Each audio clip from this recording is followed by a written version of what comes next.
today's Community Steward webinar. Let me do a little background work with you first, and then we'll get started with our speakers. Here are some instructions for working your computer. That should help you make sure you're connected with the options that we've got. Today's topic is the economics of sustainable development and the sustainable community calculator. It has been approved for 1.5 AICP CM credits. We're still waiting to hear back from the Florida Bar, but that should be forthcoming. PowerPoints are here on our website, or will be by tomorrow. Please make yourself or take advantage of those. This series is part of the Dr. John DeGrove webinar series. We're honoring the father of growth management with all of these. Unfortunately, many of you know he passed away last year. There's a nice tribute on our website we'd invite you to look at. Very briefly, 1000 Friends of Florida, many of you know, was founded in 1986. We are a 501c3 organization. We do work to save special places and fight sprawl. We do education, advocacy, and negotiation as well, and we have a bipartisan board of directors that represents all parts of the state. Just to mention a couple of upcoming webinars. On May 8th, we'll be doing a wrap-up of our current 2013 legislative session, and that'll be followed in June with a presentation from the Florida Greenways and Trails Foundation on their program about closing the gaps statewide. We do have outreach opportunities for you as well, and would recommend you consider those. And please look at following us on Facebook and Twitter. And I'm just going to very briefly introduce all of our presenters, and then we'll get started. With me here in Tallahassee is Harry Reed. He's a member of the American Institute of Certified Planners. He's the executive director of the Capital Region Transportation Planning Agency. That's our local NPO.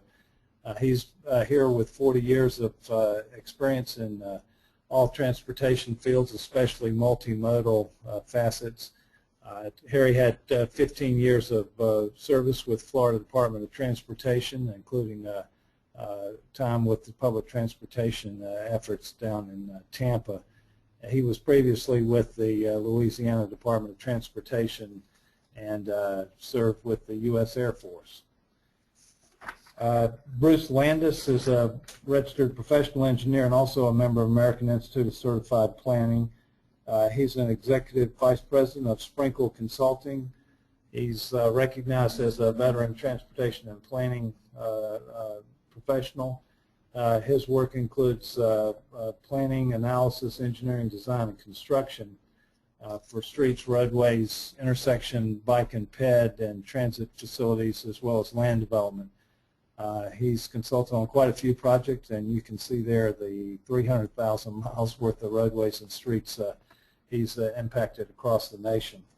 Our last presenter is Peter Katz. He's an author and consultant, one of the leading proponents for New Urbanism, and he was the founding executive director for the Congress for New Urbanism. And his seminal book, New Urbanism Toward an Architecture of Community, is very well regarded, and we'd highly recommend that. He's the co-founder and board member for Form-Based Codes Institute, and he's an associate member of the City States group. He has many clients, including government agencies, real estate developers, nonprofits, foundations, and civic associations. He'll be making a presentation third in our series here. Just a couple of housekeeping things. The focus of our webinar, you're going to hear quite a bit about a sustainable community calculator, and this is a special project of the Capital Region Sustainable group here. These are all in PowerPoint format, and they will be posted on our website by tomorrow. There's some more information that you can get from our presenters if you'll go to these websites. Please make yourself take advantage of that. For the end of our presentation today, we will have a series of questions that we'll attempt to answer. There's a control box on your panel. Please type in any questions you'd like to ask. Vivian Young, our communications director, will be refereeing those and making the request to our different presenters. So we're going to start with Harry Reid here, and I want to thank him again for taking time to be with us. Harry? Thank you, Charles.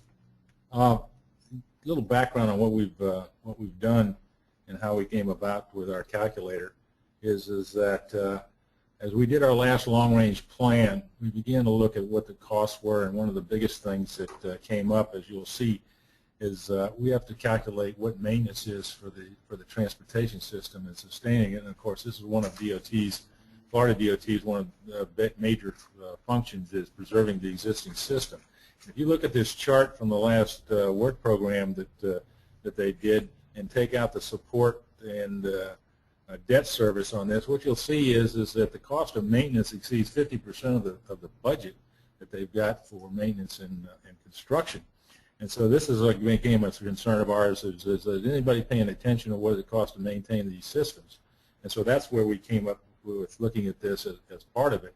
And our consultant who we brought on board, which was RS&H, which you'll hear from Bruce Landis from Sprinkle Consulting, was a sub on this, that began to work on looking at where these costs are and what they come from. So what came about out of this was the calculator. How do we calculate this based on the type of development that's coming about, so that our elected officials can look at these things and understand that if you do this, here's what it's going to cost to maintain it, and are you prepared to absorb that cost?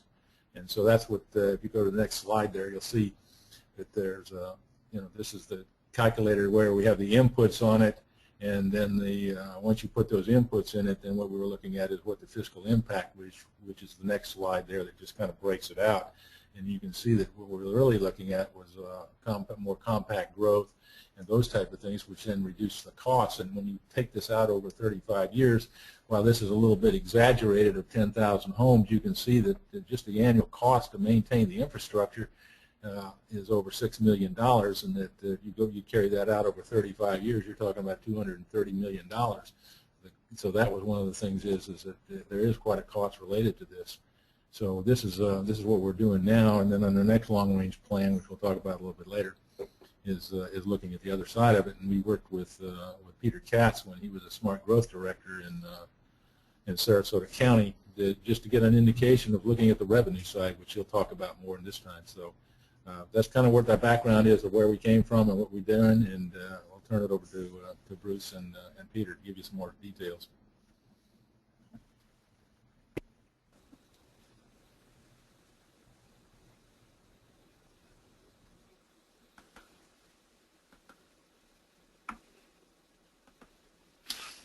Well, thank you, Harry. What I want to do is just give you a quick overview of the history and background of the Sustainable Communities Calculator, and then share with you what's been going on with the Phase 2 of the Development Calculator, and outline some of the significant factors in there, and a couple of examples. As Harry outlined, the setting for the first calculator was within developing the Regional Mobility Plan. And similar to a lot of areas, there were a number of scenarios considered, and three of the classifications of those scenarios considered included what you see here on the screen: a Quality Growth Plus, which was a compact or an infill or nodal focused growth pattern and transportation infrastructure. Another option, a scenario considered, was the business as usual, which is a somewhat scattered or a linear development corridor approach. And then another option was what was termed a quality growth, which was development in a contiguous basis and within an urban service area fringe. And as Harry shared with you, we developed a calculator to help envision what those impacts and costs were, because there's very close correlation on the spread or compactness or sprawl of development patterns with the cost of maintaining a transportation system. So our approach was to assume that the capital investments were made by development as it occurred, but that the local governments and state governments were supporting the maintenance of that supporting infrastructure.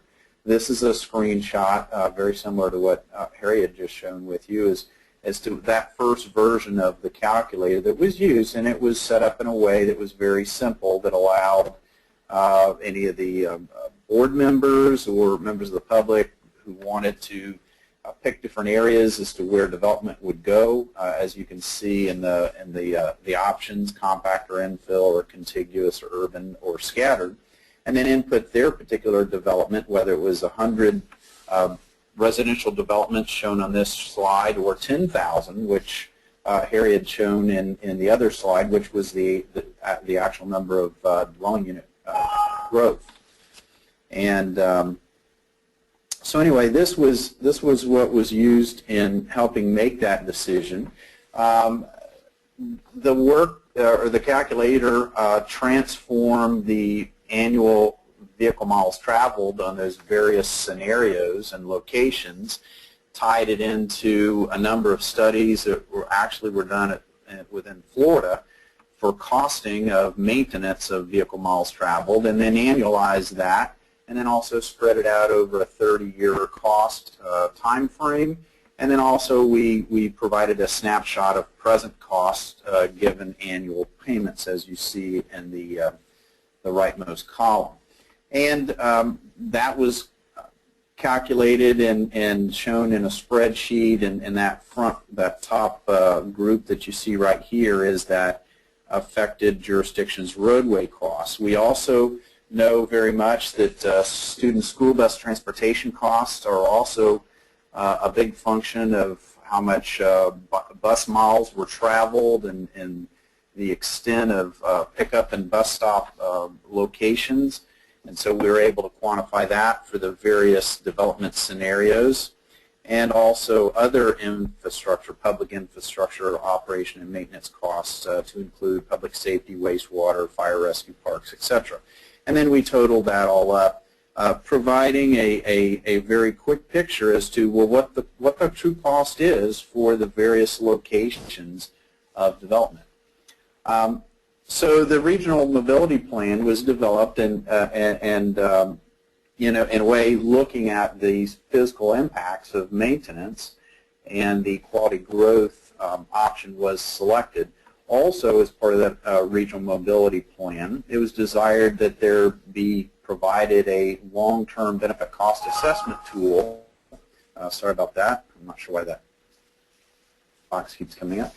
To assist local governments and decision makers on a day-to-day basis that basically shape the pattern and the focus of the development, and we wanted to put in their hands the ability to see how this built into the future. So the second phase of the calculator has been expanded to allow an analyst or a member of the public to consider other factors beyond just the location of the development, but to consider things like the nature of the development, the land use of it, internal characteristics, the integration of transit, and the degree to which proposed development integrates active transportation. And so the goal of this phase 2 is to bring reliable studies and methods, and there's been a lot of studies on the various impacts right to the fingertips of the decision makers. I want to highlight just a couple of factors that we used from the Ewing and Cervero study for FHWA, and that was a meta-study bringing in a lot of research from around the country. And we focused on integrating the 5 Ds as you see here, and they correspond fairly closely to what was desired in the regional plan to be included in this tool. So this is a screenshot of the Phase 2 tool that's about ready to go live now on the CRTCPA website, and you can see now what we've enabled users to to choose the various development area settings, and then also to click on or elect the various development patterns. So you see here, this is a development that's being contemplated in a suburban location, but its development pattern will be more of a multimodal district. And you can see the analysts here can put in 500 dwelling units, single-family nature, and the size of the development. And then there are an additional website that the user will go to, CNT website, to get vehicle miles traveled for the input.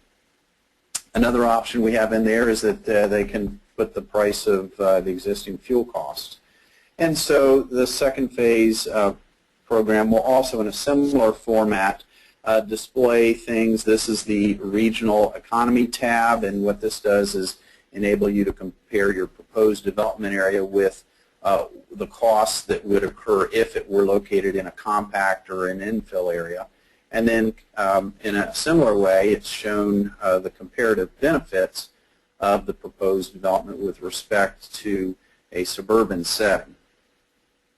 Also included in the Phase 2 are healthcare costs, and we used a number of good, solid, reliable studies for that, and that enables the person using the software to understand the impact of active transportation and lifestyle associated with the various locations or patterns of their proposed development. We also have a housing and household economy tab, so to speak, so you can get a picture of lost commute time costs as a function of where the development occurs, and the character, auto ownership costs, fuel, auto maintenance, and family health care. And then also a more macro picture is presented as well in terms of fuel consumed and the costs and the emissions impact as well. A couple of examples just to wrap up. This is shown using 100 dwelling units. This is an example of what someone might be doing in development in this economic time frame. With a setting, say, in a rural area, as you see is selected in this analysis, the VMT that would result is about 2.8 million vehicle miles traveled on an annual basis, and you can see the physical impacts. And then we'll run on through here. In a suburban setting, the physical impacts would be a little bit lower, as you see here. And then if you were to select, well, putting 100 dwelling units in a multimodal setting with a multimodal district type development, then the impacts would be dropping. Now this is for 100 homes, so if you look at the difference between there, on a 100 home basis, that may not be that large.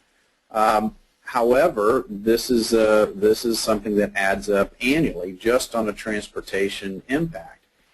If you were to consider the impact of 10 of these small subdivisions, then the numbers start getting really big and real, and these numbers are the financial burden to the jurisdictions that are maintaining, in this case, just the roadway system. So it provides a good, this sustainability calculator provides a real good, at your fingertips, quick picture of financial impacts on land use and transportation system decision making. So as I mentioned, this is just within days of being online on the CRTPA web, and with that, I will turn things over to Peter Katz.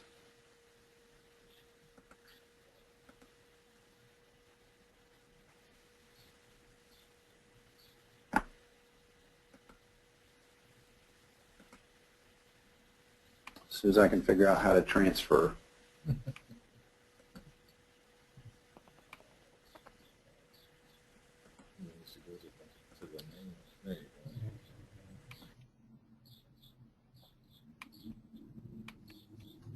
Can everyone hear me there? Yes. Okay, this is Peter Katz. My presentation, I suppose, is the more non-technical presentation today. I'm very honored to have the opportunity to help introduce the cost calculator. As it happens, there are a number of similar fiscal modeling tools in development around the United States, something that I consider to be a very significant trend for reasons that we'll be discussing shortly. As someone who came into this, now I'm having trouble advancing my slides here, so bear with me. Okay. As someone who came into this community development business mostly driven by an interest in design, urban design, it's sort of ironic that after 25 years my focus is moving more and more to numbers and this discussion of fiscal modeling. It's a term that's been around for a long time, but it's become especially relevant in recent years because of issues having to do with money.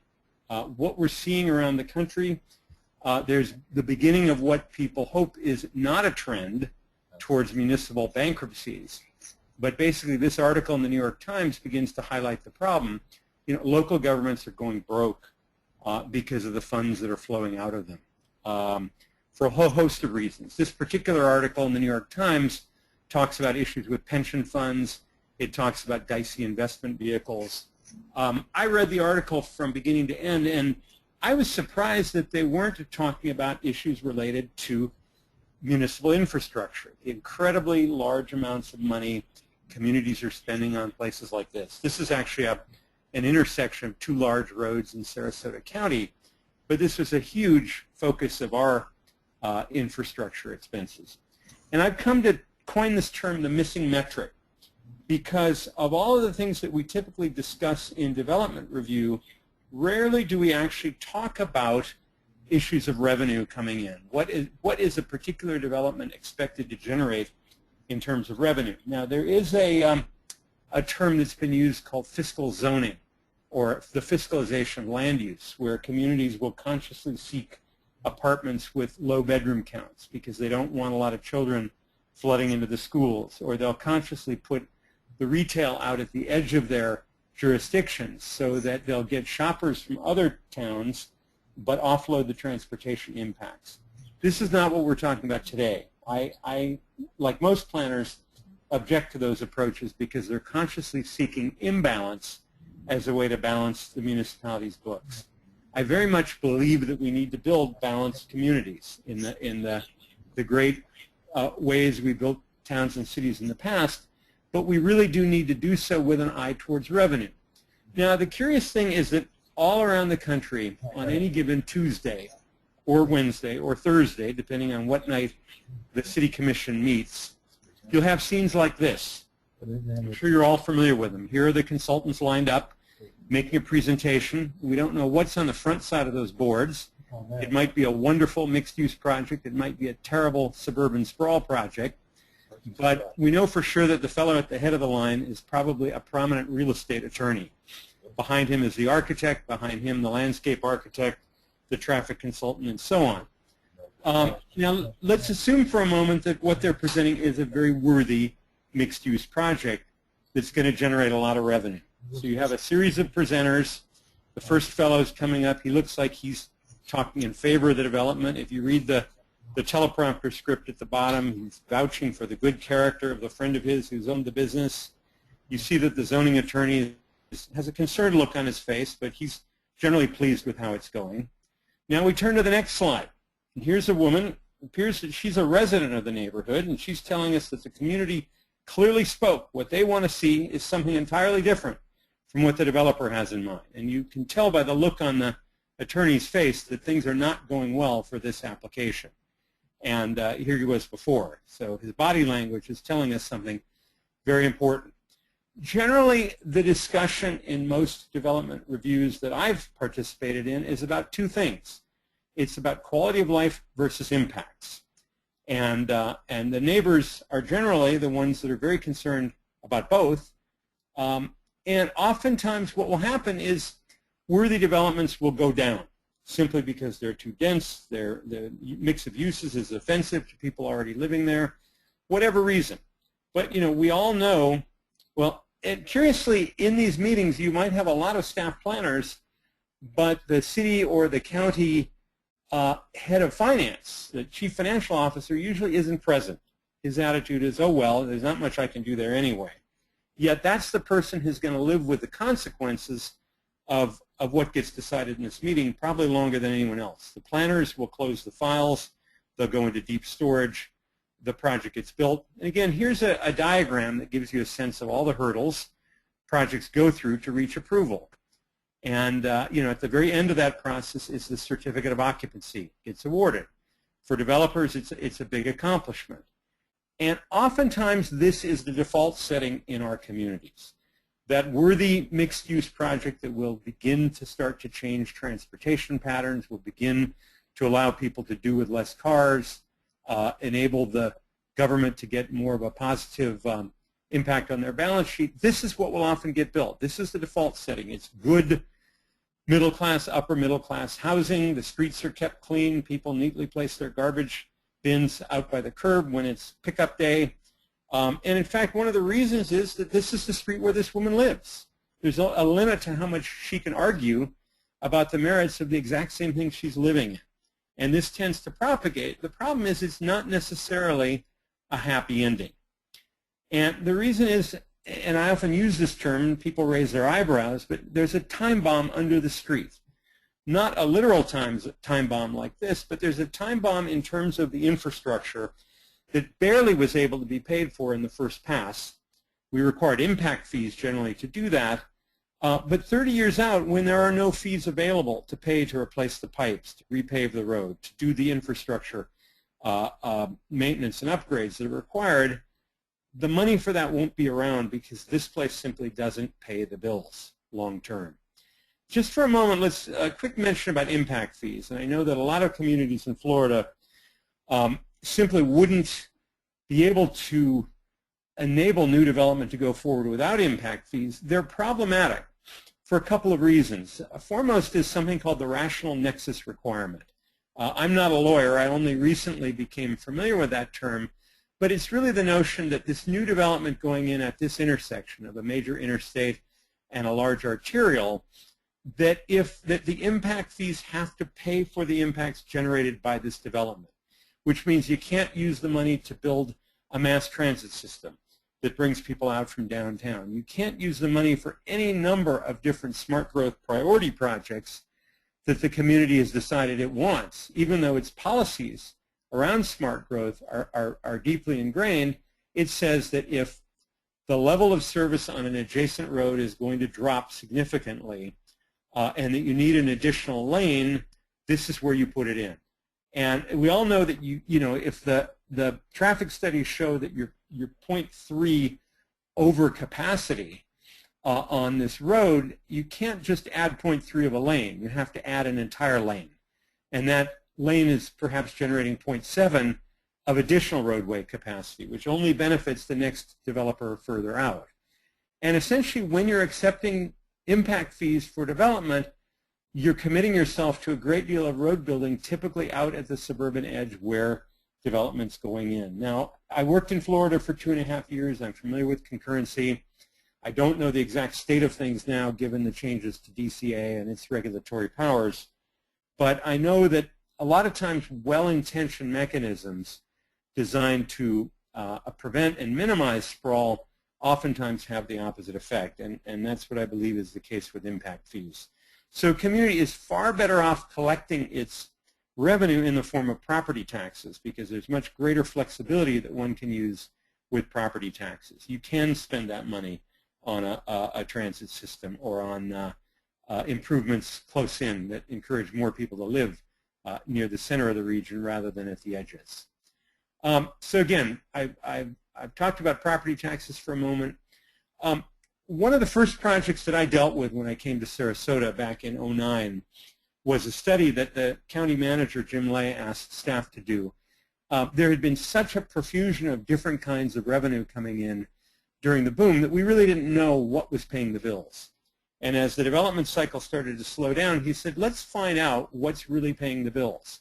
We've got everything from big box to golf course developments, mobile home parks to self-storage. What's paying the bills? So a colleague of mine from Asheville, North Carolina, Joe Minicozy, came to Sarasota and for the whopping sum of $3,000 did the study I'm about to show you. At the bottom of the chart, what you'll see is that undeveloped land, like the picture on the right, yields the county $3 an acre. That policy is in place for a host of reasons, one of which is that people in Sarasota like to be able to drive 5 minutes out of town and see open fields. We value our agriculture, we value our open space. And so even though it doesn't pay the bills, it yields psychic returns. Next up the ladder, you'll see that county residential weighs in at about $3,800 per acre per year. Now this study is only looking at county taxes, and those are property taxes, not sales taxes. Next up the ladder at about $7,900 per acre per year, county multifamily. That would be apartments or condos built out in the county per acre per year. Next one up is city residential, like this image of my house in downtown Sarasota. This is yielding a little over $8,000 per acre per year. Now my house, of course, does not occupy a full acre. It's about 1/10 of an acre, so along with 9 of my neighbors together, this is the amount we pay. And again, these are county taxes. We pay city taxes on top of it, but it's going to fund certain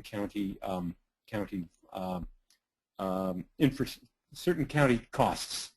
Now, one would think that something like big box retail, like a Walmart or a Sam's Club, would be paying a whole lot more than my house.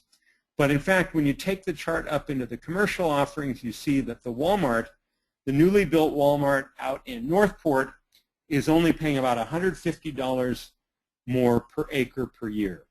And again, I should mention on the 3 residential offerings in the purple bars, those are averages that came to us from the Board of Realtors in those areas. And by the way, the undeveloped, that bar at the bottom, $3 is such a tiny amount that it doesn't even show up. So that's why there's no bar. There really is a bar there, you just can't see it. Then if you move your way up to the various commercial offerings, you see we have a very profitable Burger King out by Fruitville Road and I-75. Our very best mall in the county, which is called the Southgate Mall, is the top grossing per acre yield at $21,752 per acre. Now, most Florida counties should be so lucky to have a mall like this. It's got a Saks Fifth Avenue, it's got a Macy's, it's got a Dillard's. It's actually in the city limits. It's located on Highway 41, the main road into town. And one of the reasons why it pays so much in taxes, it's a good building. It's got good landscaping. Somebody, if they wanted to buy it, would pay a lot of money for this property. Now, as I say, for most Florida communities, this is as good as it gets. But Sarasota has an advantage that some of the other communities don't have. And we're going to change the whole scale of our chart. We're going to go, our 21,752 is now a very stubby little bar. And you see we're expanding the chart all the way out to $900,000. So at this point, I usually ask audiences, so what do you think it is that's paying $900,000 a year when our best mall is only $22,000? So there you go. Boom. Mixed use. The bottom bar is low-rise, 2 or 3 story buildings paying about $91,000. The middle bar is what we call mid-rise, 8 to 10 stories, weighing in a little over $550,000, and then finally mixed-use high-rise, just over $800,000. And high-rise in Sarasota is determined to be about 15 to 18 stories. This is a building built in the last boom, one of 3 or 4 in town. It sits on 1 acre. It's valued at $65 million. And again, the reason why the tax value is simply because this is what people pay to buy this property, or actually the individual condos within the property. One of the reasons why this has so much firepower in terms of generating revenue is very simple. It's geometry. You're stacking $1 million condo on top of $1 million condo, and just the sheer number of units that you're able to fit on that fairly small area of land contributes a lot of tax value to the community. So here we are back at our chart. Let's take a look at this composite picture, what I call the revenue profile of Sarasota. At the bottom you have open land, my house, the Sam's Club. Here's a building in downtown, what I would call urban mixed-use low-rise. It's only 2 stories. The top floor sits empty. The ground floor .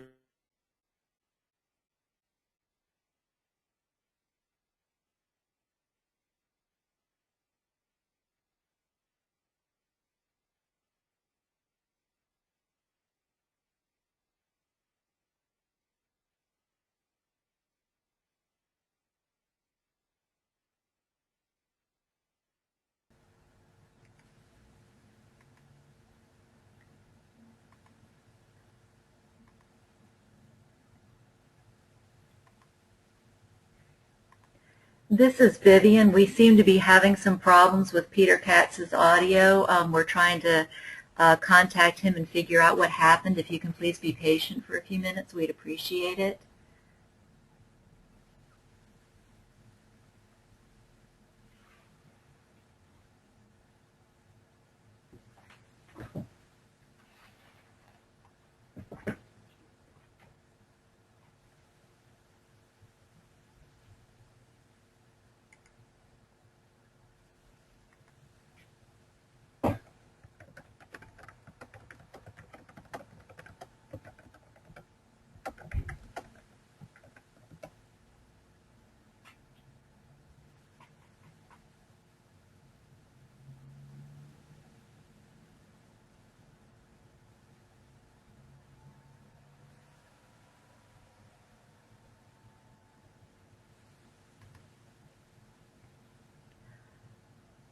I think what we're going to do at this point, if somebody could send me a message, can somebody hear me? This is Vivian Young in Tallahassee. If somebody can send a reply. Okay, thank you very much. What we're going to do at this point, I think, is go to some questions that have come in already. And if you have any questions for the first couple of presenters, we will try to get Peter back on the line. We did have a question for, is that Peter? We did have a question for Bruce. Bruce, can you hear me? Yes, I can. Bruce, we had a question about the model, and if other people have questions, they could send them in as well. And Peter, if you could let us know if you regain your audio. Bruce, in the model that you developed, what costs were used to calculate total transportation impact? This person is wondering if their county were to utilize the model, would they be able to load their own impact fees and costs into the model? A good question, Vivian. The costs that we included are those that are in the budget line items for the constituent jurisdictions within the capital region. Those include things such as, of course, the pavement resurfacing costs. They include millings, sweeping. They include mowing and erosion control. They include stormwater conveyance system repairs and maintenance, stormwater basins, signage, all those kind of things that are part of the annual budgets of the cities and counties and the state jurisdictions. And so if a county wanted to do a similar approach, then it would basically be a budget analysis and then a comparison to the amount of vehicle miles traveled. Okay. We have another question about the benefits of compact development. Because it's so beneficial, how can obstacles for infill development be overcome, including ease of development of green fields and rural sites versus closer in locations? I guess what they're asking is, there's a lot of advantages for rural development. How can this be overcome in favor of compact development? Am I fielding the question, Vivian? Is this Bruce? No, this is Peter. Peter, are you back on? I don't know. When did I drop off? You dropped off, yes. How long ago did I drop off? You were talking about county tax yield per acre, about 5 Points Plaza. About which? 5 Points Plaza. Okay, so I'm all the way back up here. Yes. Correct? So if you want to go back to that, we can switch it back to you. Okay, so what had happened is I dropped off and you went to Q&A. We went, yes, because nobody could hear what you were saying, so we switched over. I'm going to now transfer it back to you, Peter, and then we'll pick up questions at the end. Okay, next time give me a call. My cell phone's on, okay? Okay. Okay. Hello, folks. I guess we're back. Sorry about, show my screen. Here we go. Okay, can everyone, okay, here, I guess we're back. Yeah, I was talking about this building downtown in Sarasota, and the reason why it generates so much in tax revenue is related to simple geometry. When you stack up this many units, condos valued at $1 million or more, you generate a significant amount of value in the building, and consequently a significant amount of tax revenue. Okay. So at any rate, looking at our chart in composite, you see that starting from raw land at the an agricultural land at the edge of the town to residential in town to big box retail to some of our low-rise mixed-use buildings. And again, here's a 2-story building in downtown Sarasota. The top sits empty. The ground floor is quite a popular shop. The building built in 1923, but it's one of the highest revenue earners for a fairly small building. So communities that might be afraid of what they think of as Manhattanization, you can generate pretty significant revenue with buildings just like this. And then, of course, our what we call our high-rise mixed use, which does a lot of the heavy lifting. When we realized this information was being published, we went back and double-checked our numbers, and we realized that we were actually off in terms of the material I just showed you. This chart shows that high-rise building earning about $800,000. We realized that the actual number was about $1.2 million. We forgot to add in one of the parcels that made up the site, and we realized that the building actually sits on a smaller lot than we had previously imagined. Now, a couple of comparisons are pretty startling. That building I just showed you, which, as I said, we initially thought sat on a full acre. We went back and double-checked and realized it was just 2/3 of an acre. So that makes its take $1.2 million. If you look at both county and city taxes, it's generating as much local taxes as the 21-acre Walmart at the southern part of the county and the 34-acre Southgate Mall, our best-performing mall in the region. You add those two together, it's $1.145 million versus the single high-rise at close to $1.5 million on just 2/3 of an acre. So some pretty impressive numbers. Now, skeptics are certainly asking, well, what about sales tax? In the county, our sales tax take is about a little less than 1/4 of our property tax take, and this is a chart from 2008. So 61 million versus about 222 million. Now, what this means is that one single building earning a little over $1 million in county taxes alone, if you had 60 of that building, you could basically get rid of sales tax forever in the county.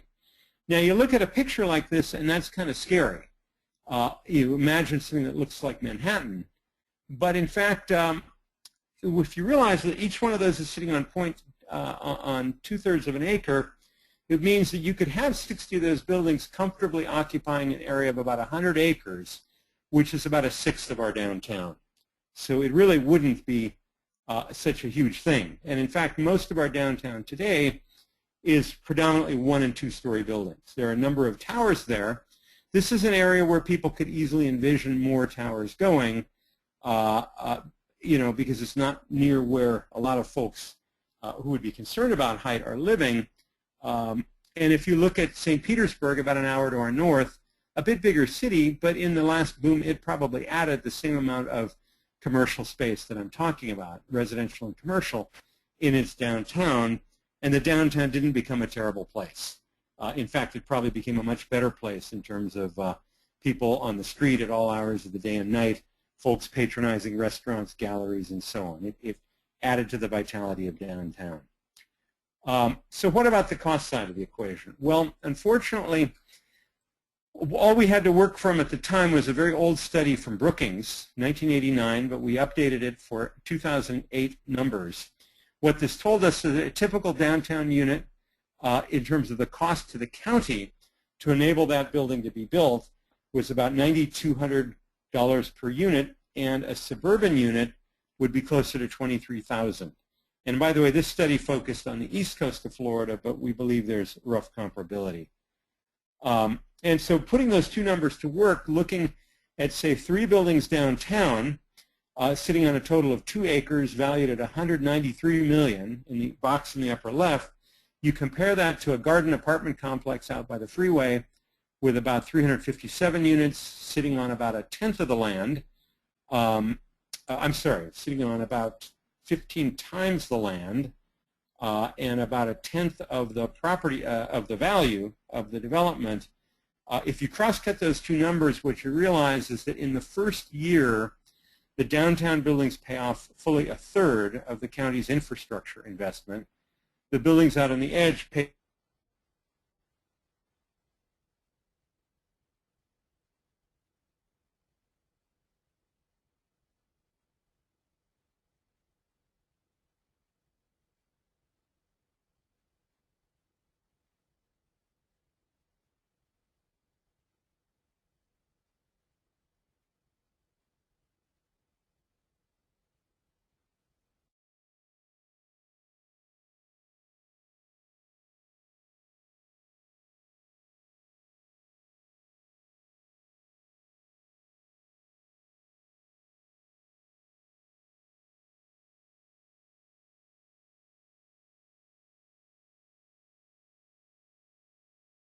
The problem is that if the use changes, if the developer says, well, I want to replace those garden apartments with something else, government is still on the hook for whatever portion of the payback. Let's say they decide to do that after 30 years, that leaves 12 years of payback that they don't get.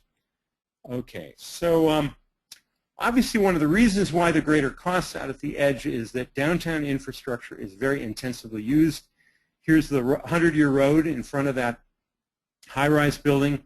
You see parked cars, moving cars. What you don't see is people having dinner or lunch by the side of that road, waiters and waitresses earning tips.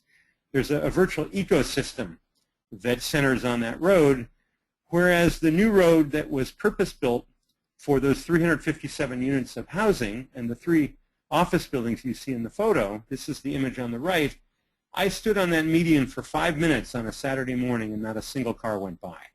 So it really is a question of how effectively are we using our infrastructure. And you know, we're paying for it in either case, but are we getting good use out of it? Now, this is less about building tall buildings and more about having the market to fill them, certainly. You don't have an infinite supply of people wanting to occupy buildings, so you have to be feasible and realistic in terms of your economy. But one of the things that really enabled this to happen in Sarasota is the fact that we have a pretty viable downtown. There's a lot of great popular restaurants that were just across the street from this new high-rise. People were driving in long distances to patronize them. So the idea that a building across the street with a number of new folks living there, what it meant is that those restaurants could now stay open longer hours. They could stay open further into the off-season. That businesses that might be marginal might become more profitable with that large population. And you know, certainly when you think about places, this picture is not Sarasota, it's Naples, but when you think about the role that Florida occupies for a lot of the country, these are places that people up north dream about moving to. And the ability to move to Florida, to be able to live on an attractive street like that, you know, with a beach 10 or 15 blocks down the street, is a very attractive prospect. In theory, we could continue to fill up buildings like this ad infinitum. Whereas retail, the shopping center on the lower left, as healthy as it is not that elastic. There's only so much buying power in Sarasota or any other county. You can't just keep building malls. Eventually you start diluting your per square foot buying power. So it's interesting to note in the chart that that building you see in the photograph is out-earning our best mall 4-to-1. The building in the background, the building there is earning about $90,000 per acre per year. The mall only about $22,000. So that's a fairly stark contrast. Where do you put places like this? Well, as I said before, we've got a downtown that people think of as high-rise, but in fact many of the buildings are low-rise. And we could easily infill in our downtown. And one of the issues, though, is that the approvals in downtown are facilitated by the city of Sarasota. It's a separate municipality. And to us, on our future land use map, we look at the city of Sarasota, all we see is gray. You know, the county has different colors of land uses on it, but the city not. Where else could we put these high-value places on property that the county controls the approval process or administers the approval process? Well, certainly not out on the big arterials. Our chart already showed us that big box pays only a fraction more than single-family residential. So given the risks that an elected official takes when they go to bat for a big box store in a slow-growth community like Sarasota, one would be wise not to be supporting these projects.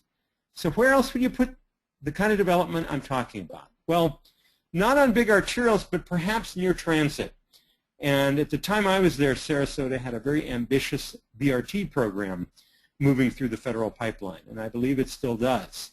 And certainly as a planner, I was hoping that we would have the chance to do some TOD, transit-oriented development, along the BRT lines. So that would be one opportunity. And here's an example from Pasadena, California that shows just what kind of potential exists. Pasadena, apologies for the tiny slide, but Pasadena has the Gold Line, a heavy rail streetcar. I'm not sure that's the right term.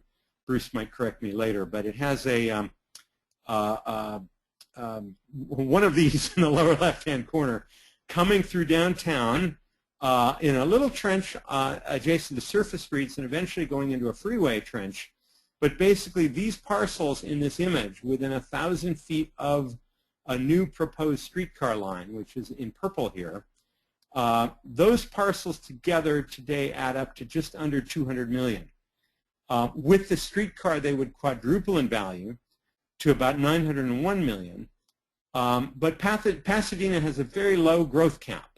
But if you could let out that growth cap a little bit, or maybe a lot bit, you could go up to $3.2 billion in terms of real estate value. So this is some of the income generating potential that one has adjacent to a transit infrastructure. And yes, the transit costs, I think, about $200 million, of which 80% would be paid for by the feds. So an outlay of about $40 million for Pasadena, but the returns would be substantial. So we've been looking at the public sector perspective. It's a little different for others. Certainly municipalities should like this. Citizens should too, and not just for the tax savings, but according to studies by Chris Lineberger, he says that between 30 and 55% of Americans want to live in places like this, and these are photographs, I think, of the Pearl District in Portland, Oregon. This should be a win-win-win. Municipalities building robust tax bases, citizens getting great places, and developers getting greater yield from their land asset. Well, unfortunately, it's not so simple. Here's a chart, and I can't hear you laughing out there, but those of you who are reading the caption, developer profit in jillions, would know that it's kind of a joke. But this is what a lot of my colleagues in planning thought the scenario was for developers as we in local government granted them greater density.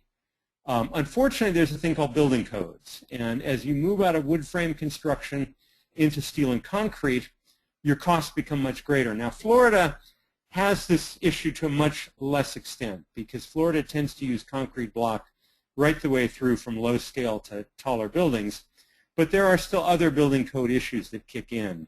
But basically what it means, and again, here's that wood frame building on a concrete podium, it means that you can have a 7-story building in wood versus a 7-story building in steel and concrete. Your costs go up as you move to steel and concrete. Your revenue does not. You earn the same whether it's wood or concrete.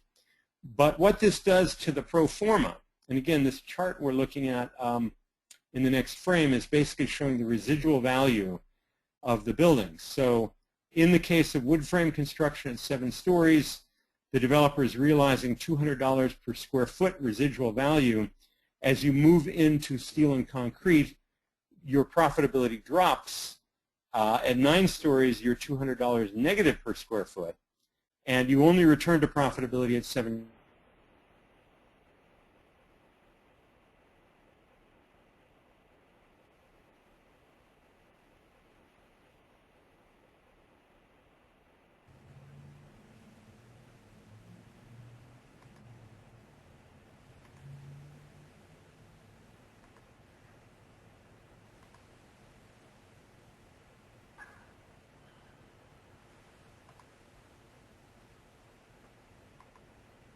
We seem to have lost Peter again. Can people let me know if they are able to hear me? We will try to get in touch with Peter. Thank you. See you can hear me.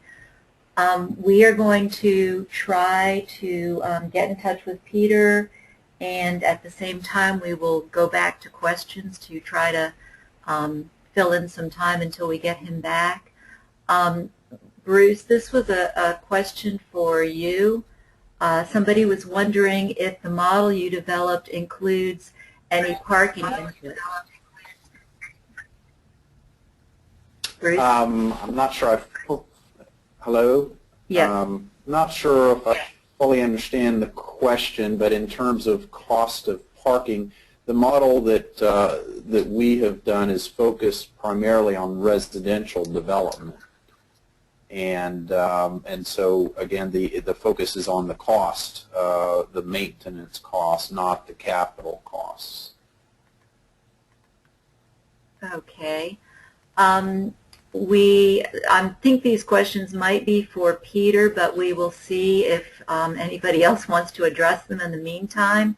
And Charles, maybe you could answer this one. It addresses the question of what happens with climate change and the impacts on urban areas in Florida and what implications that has for planning. Peter, are you back? Yeah, I can hear you. Can you hear me? We can hear you again. We lost you. You were on the slide about residual land value per square foot. Do you want to just, I can dial you in on phone or we can go straight to Q&A? I'm worried about a little bit too much stopping and starting here. Yeah. I guess why don't we go to question and answer at this point? Okay. Or actually, there's one more presenter. I think you've got Harry. Did he do his thing? No, not yet. Harry, are you ready to do your presentation? Okay, so let's see. And then I can turn it over to Harry. Let me try to remember how that works. Actually, it would be me again, and I'll make myself the presenter again. Okay, now I'm just trying to remember. I'm on Mac again, so.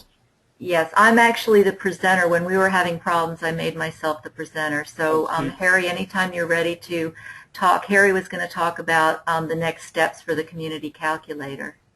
Well, as you can see, we focused in on what we did to identify what the cost to maintain the infrastructure is so we can make better decisions in the future. But at the same time, I think as part of our next long-range plan or regional mobility plan update, we're going to look at the revenue side. And as I said, that's one of the reasons I had met with Peter to talk about the opportunities. So we're going to look at a number of different sources, and I think we need to probably look more into private-public partnerships and things of this type to see how we can begin to do it. So we're going to begin to look at more at the revenue side and really look at more of what's the return on investment. So that's kind of where we're headed. And Vivian, this is Charles. Just to remind people, you've got the slide up about questions. We still have plenty of time to take your questions, so please type them into the box on your screen and we'll answer as many as we can. What I think we might do maybe is after we ask some of the questions that are up, perhaps we can return to Peter and give it another try. Would that work for you, Peter? Yeah, I think what I might do is plug in by phone, though, so Okay. that we don't risk losing the audio again. Yeah, okay. We'll lose a little sound quality, but so I'll call you up in the meantime. Okay, that sounds good. We did have one question about CLE and AICP credits. We have applied for CLE credits for Florida attorneys, but it has not yet been approved. We will post it on our site under webinars when we do get that approval number. It has been approved for AICP CM credits, and that is on our webinar page for anybody who's interested in that, who's a professional planner. We have plenty of opportunity for more questions if you have any. What we were starting to address before Peter came back on again was the question about climate change and the possibility, the likelihood that cities are going to lose populations and relocate. and what kind of implications this might have. Charles, I guess maybe you could start to address that question. I'll start. We know that there's infrastructure that's going to be vulnerable to sea level rise and climate change. I think one of the best examples of what coastal communities face was in Miami Beach. They've had to expend about $240 million to retrofit their stormwater system just to deal with seasonal high tides. Of course, that doesn't take into account roads, water, sewer lines relocating. All of that conceivably is going to have to be identified and costed into future development considerations. We started to raise this question before as well about overcoming obstacles for infill development. Vivian, this is Bruce. I can take that, and my colleagues Harry and Peter may want to jump in. What we've identified in the regional master plan is the need for incentives. There's certainly an inherent difficulty of locating in the infill areas versus in the green fields. For example, a 50-unit residential development that may need 10 acres oftentimes in a greenfield can be done on a single parcel of land, whereas in an infill area it may take 6 separate property owners in which a contract for purchase needs to be negotiated, and the typical pattern is as soon as one of the parcel owners finds out that somebody is assembling, then instantly the price goes up. And so there's quite a bit of inherent difficulties there. And so for communities who want to focus on infill, active recruitment and assembling of properties and enabling development to do that goes a long way through things like land assembly districts and things of that nature. A second thing would be investment in quality schools in those infill areas, and then also development review fast tracking. We've done a number of development in infill areas. For example, Publix redevelopment in St. Petersburg was reviewed in 5 days' time. And we've had similar fast-track reviews in infill areas in Orlando that are done in as many days. And so those kind of incentives go a long way to overcoming some of the inherent hurdles. Vivian, this is Charles. I was going to comment on something Peter Katz mentioned, and that was some of the limitations of impact fees and concurrency.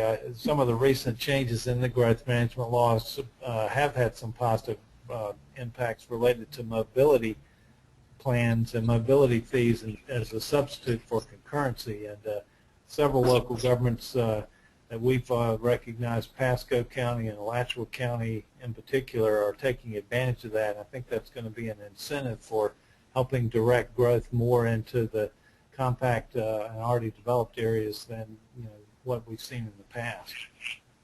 Peter here, let me second that. The Alachua model, which I'm more familiar with, is really a great national model. I want to second everything that Bruce said as well. I think the schools are terribly important. As a father with a young family in Sarasota, I was delighted to learn that the best elementary school in the region was a downtown school, which is quite different from what we see in a lot of parts of the country. The part of my presentation that I didn't get to proposed what could ultimately be the biggest game changer for infill development, and that is granting development approvals by actually scoring projects on the basis of their contribution to local revenue. And one would use a tool like the model that has just been created for that's being introduced today in this webinar.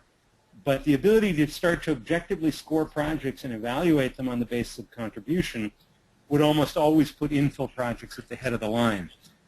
Typically, there often may be some forms of subsidy required to get those projects jump-started, but in the long term, they often yield much, much greater revenue, as you could see from the images that I showed. So again, time permitting, we may have a chance to share some of that towards the end, but I've got a number of articles that will be coming out shortly that will be describing the whole approach in detail. Still somewhat experimental, but one of these days somebody's likely to try it, and it could be coming to a town near you. Vivian, this is Harry Reid. I just wanted to chime in on what Peter and Bruce had said. You know, it's interesting if you go to Asia, for example, and look at the way they do things over there. Believe it or not, they don't. The government doesn't operate the transportation systems. Rail systems, toll roads, bus systems are operated by the private sector, but they're given incentives, as we've been talking about, to make them attractive for the private sector to operate. And so that's one of the big things. But the public-private partnerships are probably the biggest things about where they will do things like we can very easily do here is through a CRA or something of that type. You know, purchase that infill land and allow the developer to begin to develop it, and then finally have the payout on that thing after he started to generate revenue. So those are the types of things that I think we can begin to look at as how we impact it, as well as the networks that we have and making them more efficient through interconnectivity and things of this type. So it's really, I really think there's a great opportunity on the horizon to be able to begin to do these things and look at how they all impact each other. Okay, we have a couple of more questions. What are current prospects for supporting transit-oriented development and mass transit in Florida? Charles, I didn't know if you wanted to maybe start out with that. I may defer to Harry as an MPO director. I think he's probably got some better insights. You know, the DOT budget this year was increased by $1 billion, and we're hoping to see some of that directed at you know, alternative transportation modes, but that remains to be seen at this point.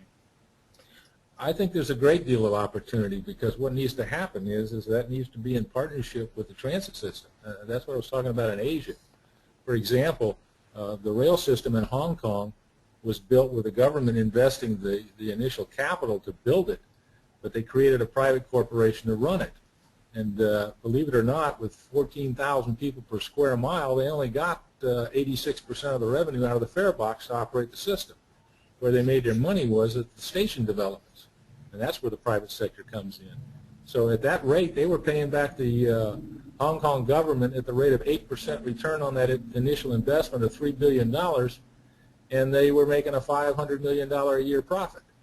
So those are the kinds of things we can begin to look at is it's got to be more than just operating the system. It's got to understand that impact of that system to other things. And so allowing them to develop the land around those stations is what made that whole system operate without any government subsidy. I think in response to this, what about getting the public involved in planning proactively for this type of future development? There's a question about getting the public involved, especially when it is a private sector project. Harry, do you want to maybe start off with that? I think that's true, and I think what we need to point out to them is what the benefits of it are. You know, if you're looking at a private sector development, you need to look at the development of a sense of place and those types of things, so that what you're selling to people is that, you know, this is enhancing the community. You know, as it was pointed out earlier, you know, not only are you looking at the neighborhoods you're looking at, but the schools are one of the big things that you want to look at. How close are you to work? Where's shopping? You know, the medical facilities and recreation. So as we look at development in the future, we do this, and it doesn't necessarily have to be confined just to the UZA. You can look at developments outside of it, but what you want to make sure is that those areas that you've identified as development areas are compact and serve the people around around that area. So that's the way you can do it. And if the simplicity of this whole thing is once you've developed or identified where your developments are, you know, the MPO's job is pretty simple, because all we got to do is connect the dots. You know, Peter here, we typically think of citizen impact on development processes usually in the mode of questioning a development, challenging it, slowing it down. There's an unusual example in Middleton, Wisconsin, a suburb of Madison. A developer named Marshall Erdman who is a very prominent local businessman of many years. He owned a big piece of land. He had a master plan created by a Floridian, Andres Duani, but he refused to go out and pitch the project. He would not come and testify on his own behalf at City Hall, and what happened is a group of citizens led by an attorney, a woman who is not a real estate attorney, just a general kind of household attorney, decided to take up the cause, and the development is approved. It's built. It's a beautiful project with a bunch of lakes, and some preserved wetlands. Really a model project for the Madison region, and amazingly, it was citizens who led the charge for private development. It's the singular example of that I know of, but I think this really makes the point that less and less it's about ownership of property that determines what gets built in communities. It's more about ownership of the political process. And when citizens have a clear vision of what it is they want and can organize themselves, usually they become a pretty powerful force. So, and Florida certainly is a place where that culture was incubated. Some of the earliest new urbanist projects were various suburban communities in Florida, several in my book, a few I wanted to include in my book, but just didn't have room for. Florida kind of broke the mold on that one. Bruce here. I just want to echo what Peter and Harry have said. I think probably one of the most powerful forces is an informed public who understand understand the physical picture. Peter outlined the huge difference in revenue. We've underscored the huge difference in operating cost, and I don't think in general the public quite understands the true impacts on decision making of growth and where development occurs and what happens. There's individual battles and skirmishes as the 100-unit subdivision goes in. I think what's important is for not only the leadership but also the public to understand the big picture and what's really at stake in terms of quality of life, in terms of disposable income, in terms of competitiveness of regions and global competitiveness as well. I think, Harry, this probably be best answered by you. I think you did address it before, but maybe you could address it again. It says, do your models combine the cost and revenue estimates for a total combined impact analysis? And then maybe Bruce can follow up. No, that's the, we just got the cost. That's where I was saying the next phase that we're going to look at is revenue, so that you can begin to look at what that return on investment is. And as Peter pointed out, we need to look at this a little bit broader from the standpoint of the impacts on the community and what those returns are, and maybe change our public involvement process to the point is that when we bring these projects before the decision makers, that we have people who support it as well as doing it. I've had projects where, I got 4 people come in there and will kill it. But when you go back and look at it, you find out that there's a whole bunch of people out there who just didn't bother to show up that are in support of it. And so those are the kinds of things that we need to understand is what that overall benefit is to the area. And the other thing, one of the things I thought was interesting that I've heard recently is people talking about a project is going to kill our property value. It's just going to, we're going to lose money on it. But one of the things I think that our elected officials realize is that they got no interest in killing or lowering your property values, because of the fact is that's the major source of revenue. So if they're going to do something like that, maybe they shouldn't come back the next time they have an election. But I think they're very savvy to the point is they're not going to do something out there that's going to kill the revenue stream. We don't have any other questions at this time. I want to, thank everybody for their excellent presentations. And what I thought we would do is transfer it back to Peter and see if we can finish up his presentation. Is that workable for everybody? Did anyone else have anything they wanted to say before we turn it back to Peter? And this is Peter. Vivian, I wasn't able to make a phone connection. I tried calling you, and it rolled over to answering machine. So I guess we'll just hope for the best. And next time I will get a hardwire connection rather than a wireless connection. Okay. Well, we apologize to all the listeners for the technical problems. We're still learning ourselves, but I see a lot of you have stuck with us, so we will turn it over to Peter, and hopefully he will be able to get through the rest of his presentation. Okay, and I'm going to just focus on a short kind of ending piece here. So Okay. Okay. So looking for, okay, here we go. All right. Okay. What we've been talking about up to this point in my presentation is really analysis.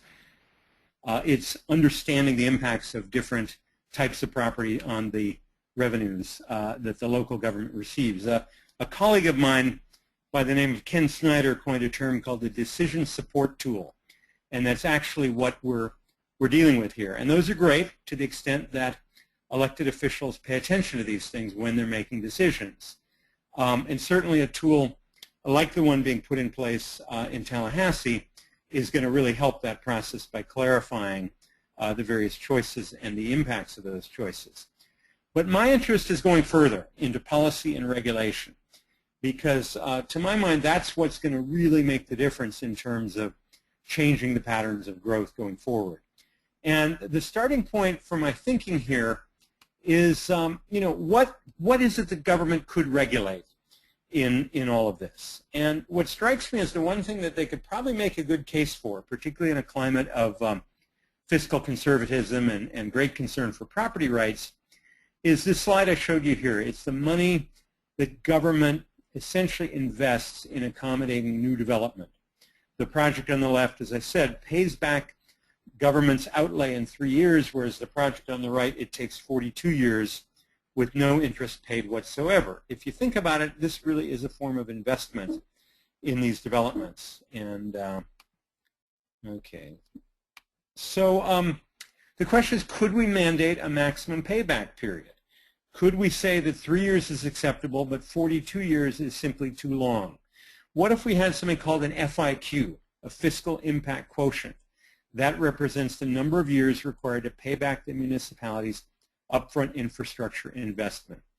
And each community would be free to set that target wherever they wanted to.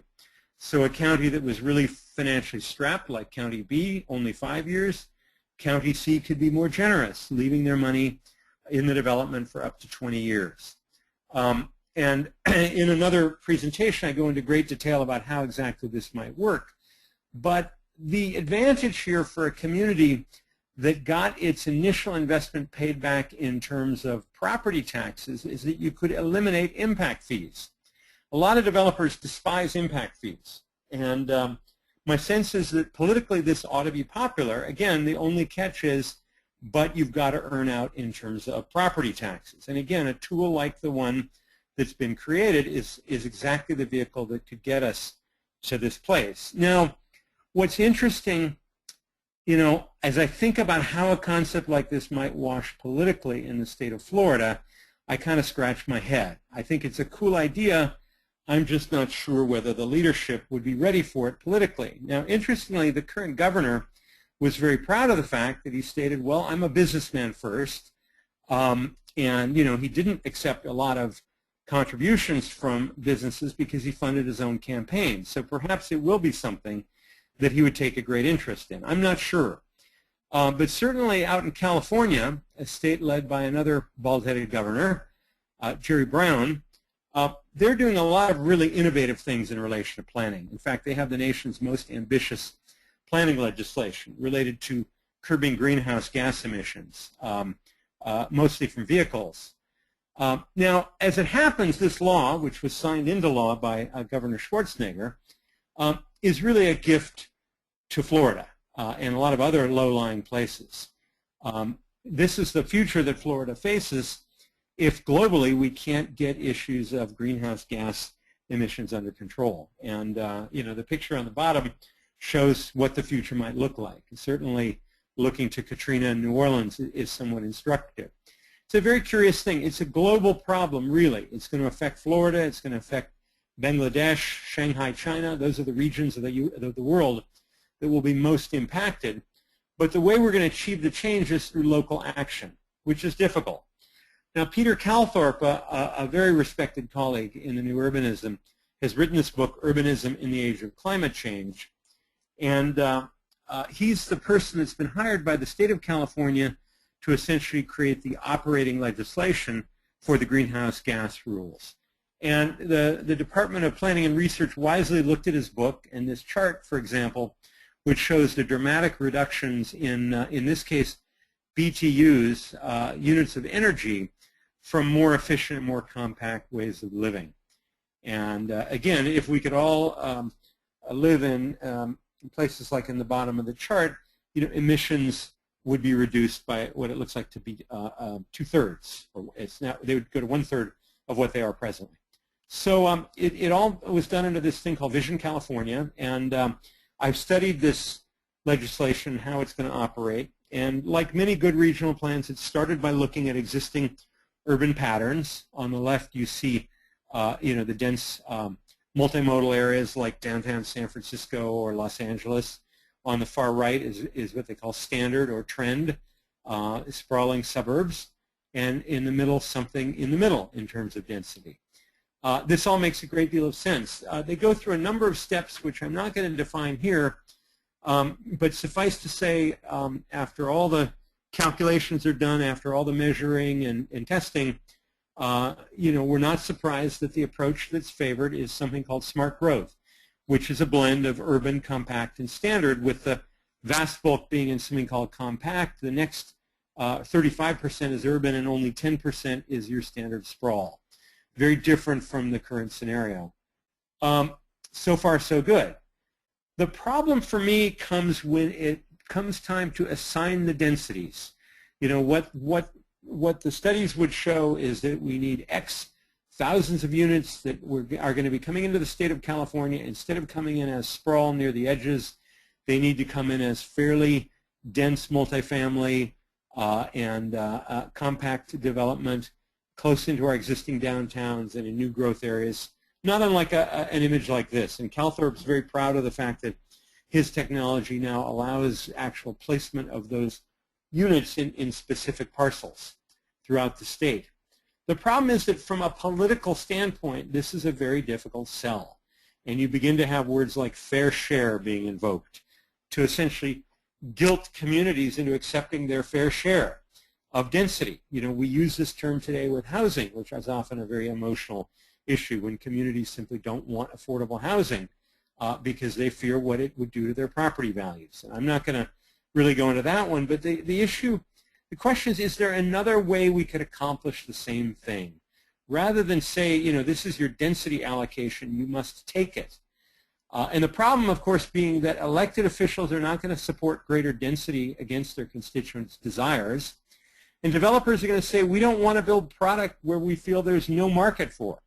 A really great regional plan done about a decade ago in Hillsborough County used a density swap approach.